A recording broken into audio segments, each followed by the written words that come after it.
এটা হচ্ছে পার্সেমন ফল। হ্যাঁ, জাপানে হয়। জাপানে আবার কাকিও বলে। জাপানে জাতীয় ফল এটা। কাকিও বলে ফলটার নাম। আম্মু আসো, খেয়ে দেখো কেমন খেতে। কত করে নিয়েছে? 250 টাকা কিলো। 250 টাকা কিলো। দুটো 80 টাকা। দুটো 80। তুমি চাকু দিয়েই কাটতে পারবে পাতলা করে, যে অনেক টাইম লাগবে।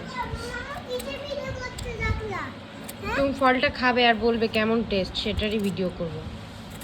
না, এই ভিডিও আমি পছন্দ করি না। কেন পছন্দ করো না? পাগল একটা। সোয়েটার দিয়েছে, শীতকালের সোয়েটার, স্কুল থেকে এখনই পরে বসে আছে। 1 ঘন্টা ধরে এই সোয়েটার পরে আছে। সুন্দরী সুন্দরী ভিডিও পরে হবে, তোমার কালকে ডান্স হবে তারপরে।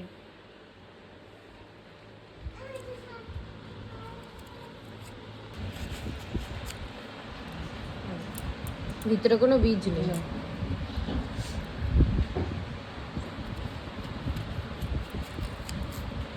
কিছুই নেই।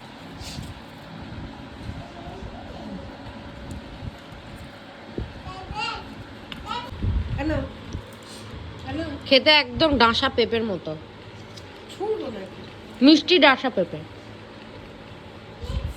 এই আপেল কে কেটে পাতলা করে তার জন্য। তার প্রসাদ খেলে তুমি ওটা একটু নাও। কেমন খেতে? হ্যাঁ, আর একটু নাও, আর একবার আসো। খাও খাও, ভালো তো। ওটা আবার কি হচ্ছে?